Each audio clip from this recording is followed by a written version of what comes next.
Ne loupez pas ça, aujourd'hui je vous présente l'équipe de Enquête Loisirs en Provence sous un format un peu spécial. Je suis Amandine, la dirigeante de la société Enquête Loisirs en Provence. C'est une entreprise de loisirs de jeux immersifs pour tout ce qui est team building, des événements d'entreprise, d'anniversaire ou de soirées privées. Aujourd'hui, je vous présente mon équipe pour que vous puissiez découvrir de manière un peu plus spéciale les coulisses de Enquête Loisirs en Provence. Je vous présente donc Maëlle. Bonjour les filles. Et Elsa. Bonjour. Qui sont mes deux alternants en communication événementielle. C'est ma première expérience en alternance. Franchement, ça se passe très bien. C'est une expérience qui est très enrichissante. J'en apprends énormément. Et toi, Maëlle ? C'est aussi ma première alternance.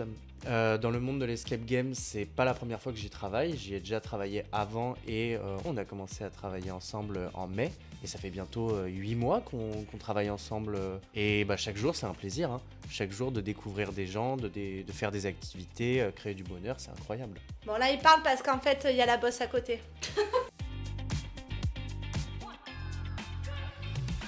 Pour moi, en fait, t'avais une première impression très agréable. On s'est rencontrés dans des conditions qui étaient un peu particulières. C'était un samedi matin, un peu fatigué. Et t'avais quand même cette énergie qui était là, cette énergie de nous faire essayer les choses, de nous montrer petit à petit. Ça a hyper bien matché entre nous, j'ai l'impression. Mais du coup, toi, Amandine, comment est-ce que tu vois Elsa ? Eh bien écoute, moi je trouve Elsa sous ses airs de timide, pas si timide que ça. C'est une fille qui est rigolote au quotidien et agréable avec qui on travaille. Heureusement que nous avons Elsa dans l'équipe. Et toi Elsa, c'est quoi l'impression que te donne Maëlle au premier abord ? Maëlle, au premier abord, c'est vrai que t'es quelqu'un de très gentil avec un très bon fond. T'as une créativité qui est débordante et t'es quelqu'un de très actif. T'es énergique et t'es sympa à vivre au quotidien en fait. Voilà.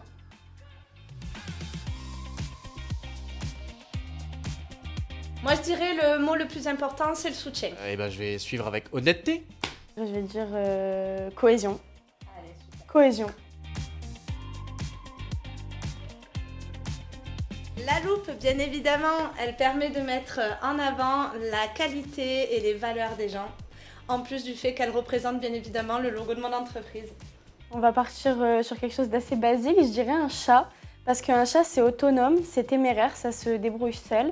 Et c'est aussi agréable au quotidien.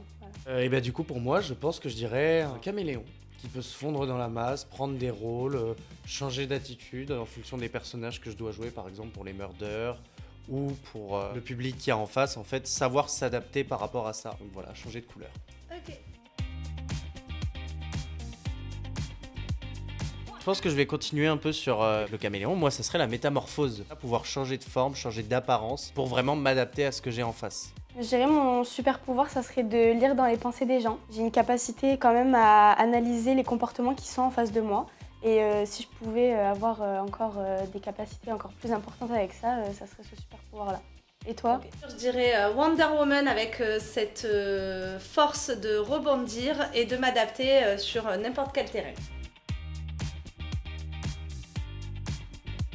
C'était cet été quand on a fait les murder parties dans les villages. On était à la Rock Alric et je jouais le personnage de Michel Noir. Donc c'est un agent immobilier avec un ego un peu surdimensionné qui est très content d'être là. Le personnage du coup s'appelle Michel Noir et une petite fille qui était pas très grande, elle devait avoir entre 6 et 8 ans, vient me voir, tire un peu ma manche et me regarde droit dans les yeux en me faisant « Monsieur Noir, pourquoi tu t'appelles Noir et t'es blanc ?» Ok. J'ai pas su quoi répondre sur le moment. Alors, une anecdote. Donc, on a un escape game dans nos prestations qui s'appelle La Tente. Donc, c'est un barnum de 16 mètres carrés, hein, on se sait. Et donc, moi, je commence mon alternance mi-août. On commence à faire quelques petits essais dans quelques villes, etc. Dont un jour, on va à Sceaux. On pose la tente.